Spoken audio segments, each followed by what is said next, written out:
I've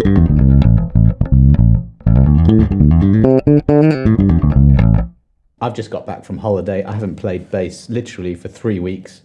I'm really out of touch, and this lesson is about getting back in with the technique with a focus on the pinky finger, the fourth finger of your fretting hand. So at the end of the lesson, I'm going to show you this sort of lick and this shape, but I have 4 exercises just to really try and zero in on the coordination, strength, accuracy, and especially that little finger. So this is the first exercise. I'll play it through 4 times.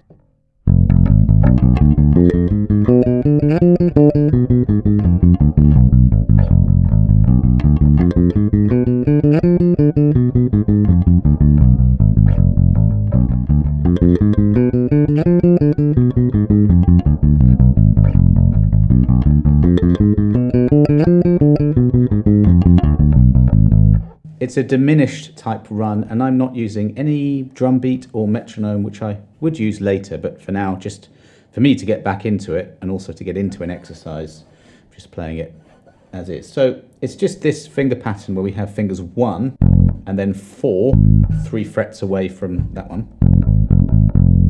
So just really remember that pattern. It's just a case of moving to the next string, but up 1 fret. Then it's the same all the way. This is a diminished arpeggio. It repeats itself every 3 frets. My thumb is behind the neck, roughly behind the second finger, and I've got a slight bend in the wrist, but not too much. And even now, not having played for so long, I can feel a few aches and pains happening. So I'm going to carry on, but if you do feel anything that's troubling you, stop for the day. You know, you've got to build this up slowly.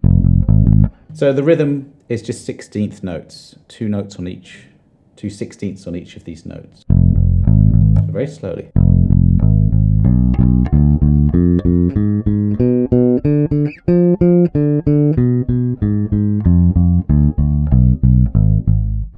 If you maintain the hand position without sort of collapsing inwards like this, then your little finger will nearly always be in the position you want it to be. This is 1 finger per fret technique, so first finger is on the 1st fret, and then the 4th finger is covering the 4th fret along.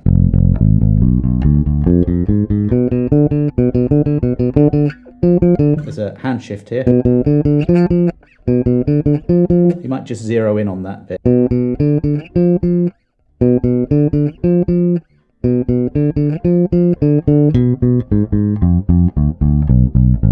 On the way down, can you see how when the little finger is finished, I'm moving it to the next position, and it's diagonal.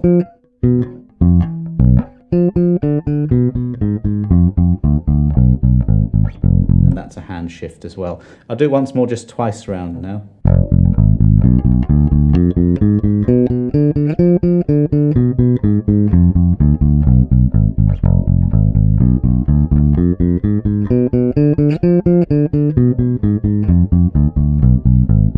So whilst this is a pinky strength lesson, you can't really do any of these technique exercises without the whole package. So there's coordination going on here. We're using all fingers. Well, at the moment, not 2 and 3, but they'll come into play in the next exercise. But it's good for everything. And speaking of the next exercise, here it is. This uses all fingers.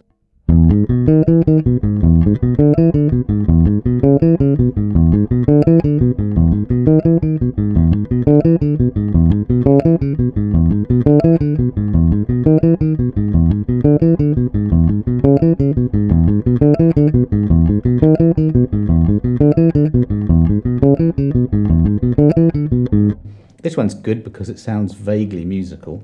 We have an E major 7 arpeggio, then we have an E dominant 7th arpeggio, then we have an E6 arpeggio, back to the E7. So it's that major 7 that's using the little finger, the pinky.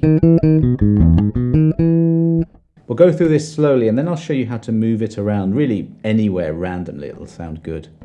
But if we just go 2 beats by 2 beats, okay, so the first is E major 7.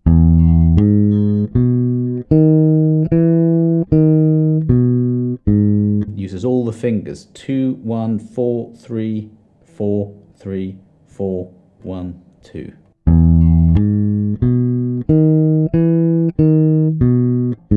My hand is in this position. I'm not really moving it from there. There's sort of like a V shape between the fingers. I'm not collapsing them inwards. I'm trying to maintain that, just so all the fingers are hovering over the note that we need to play. Thumb behind the neck, sort of like that, and relaxing as much as I can. And then you just move this note down, so it's now the second finger. Then it's the first finger.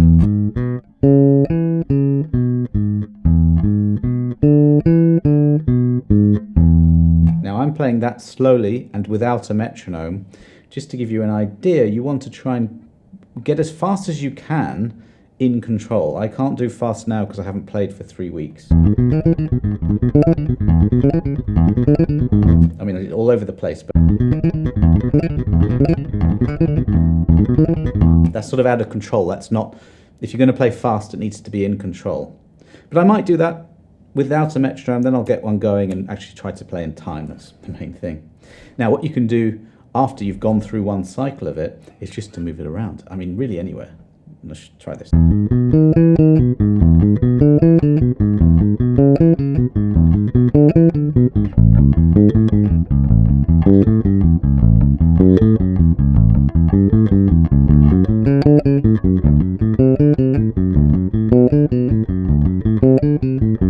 I went from the E to the 7th fret of the A string to the 5th fret of the E string, the A there, and then the D on the 5th fret of the A string.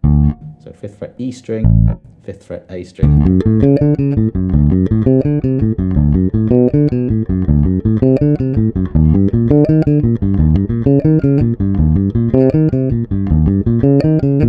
You can go up fret by fret, down fret by fret.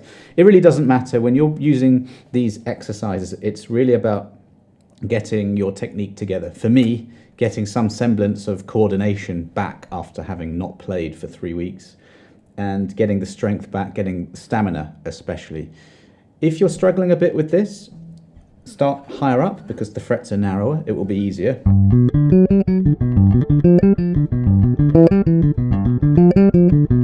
And then it's a case of just committing to consistent practice. Honestly, it really is sort of as simple as that. If you can play every day, you're going to get this together much quicker than if you can only do once a week, you know.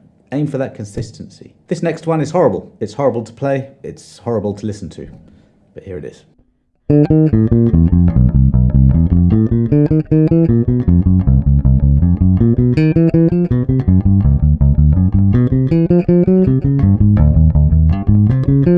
And so on. Here we're just looking at the 3rd and the 4th fingers, and you've got different tendons that run and connect different fingers together. So for me, that's quite hard.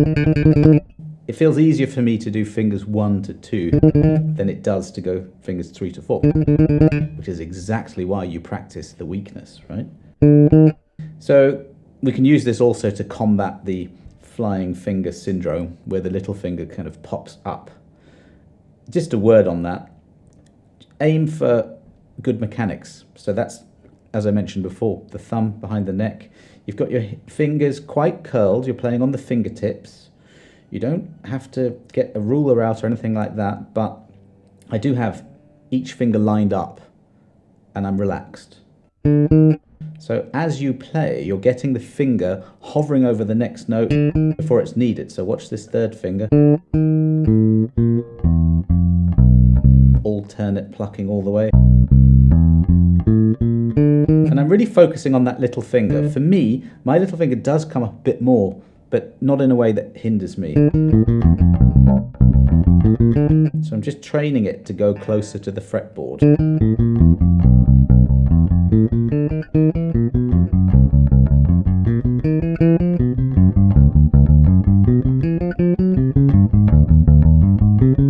I don't have a metronome or a drum loop for this lesson, but this is where I would get that out and just drill this up and down. It's not very exciting, this one, but it is a good one. Here's another diminished one. This time concentrating on one string and one rhythm, which we can change later, but this is how it goes.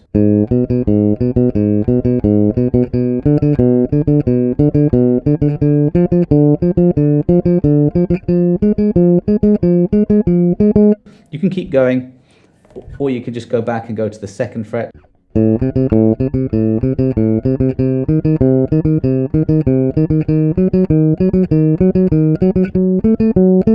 Use this as a starting point, because you might get a bit bored of doing that. You might want to go half as many times, but we have the same thing as the first exercise, diminished. So we have fingers 1 and 4, which is 3 frets away. That's the rhythm, dun, da, da, dun, da, da, which we can change. Then you jump to where your little finger is, maintaining that same position, and you use the same fingers.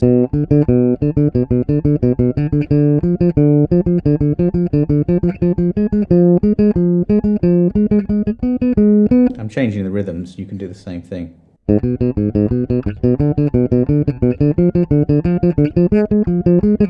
There, just overshot a bit. As you travel up the neck, the frets get a bit narrower, so your fingers are just accounting for that every time. I didn't there. I just slightly got to the wrong note. I'm blaming my lack of practice on that.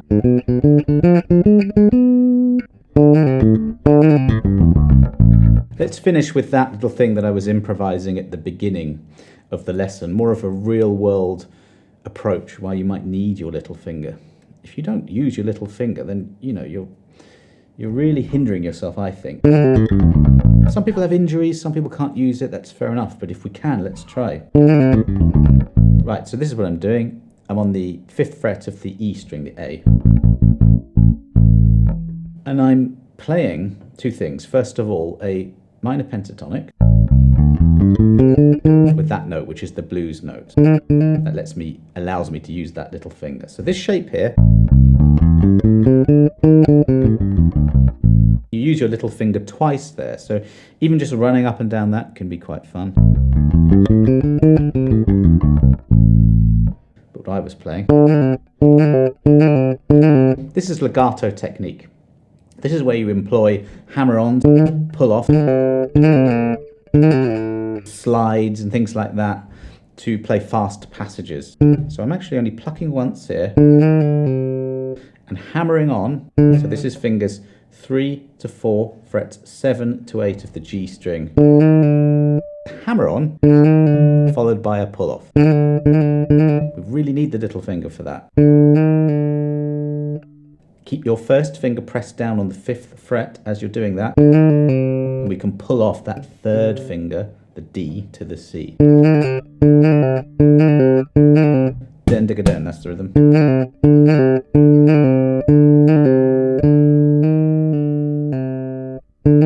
See how that's just one finger? And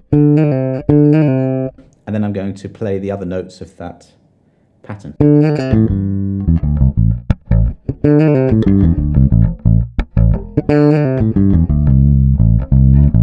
The little finger here, you can drag it.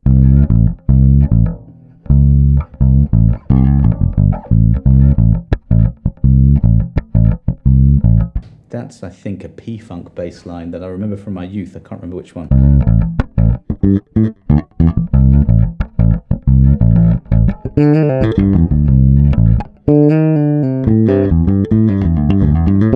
That's all legato, hammer-ons, pull-offs.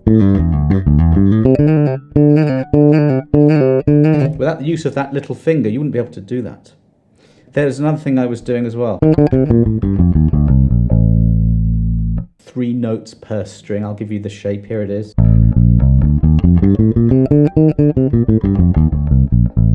And in order to play it all in position in this 1 finger per fret position, we need the little finger. Again, let's run up and down it. No tab, I'm just going from the lowest note to the highest, back down again.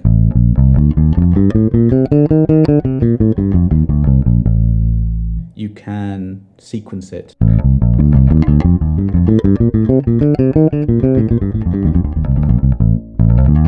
You can do legato, so 1 pluck, hammer-ons all the way.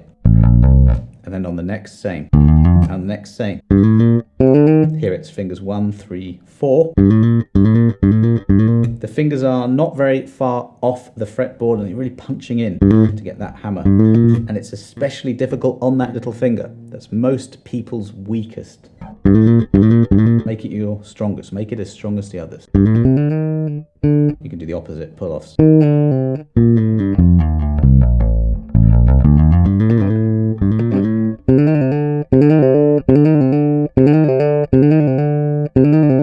Okay, there. I'm at the G string again.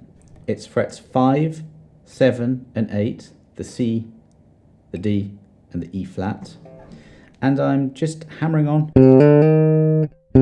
It's one pluck and then pulling off. And that's just a case of flicking the string down towards the ground. And that generates the tone. It's all one pluck.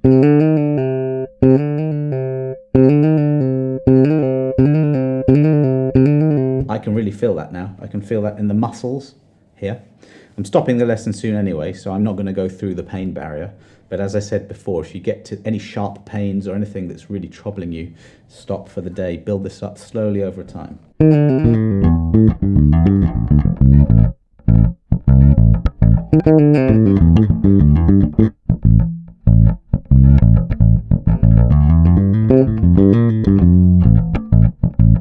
This is something I suggest you do in a practice session.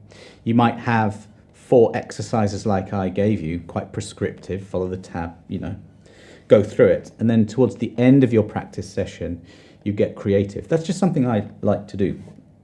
So in this practice session, you might do that. You might get those shapes I showed you, learn them off by heart, explore what your fingers are doing, try and get that better over time, and then use it to make music.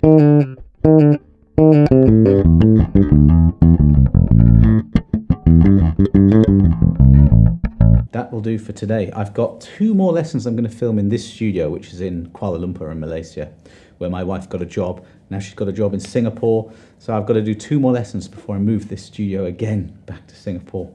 If you've got any suggestions for those lessons, let me know in the comments below. If you have any questions about this one, do let me know. I always respond to everything and I listen to what you guys say, what you want in lessons I sort of try to provide. So yeah, do that. Thanks very much for watching. See you next time.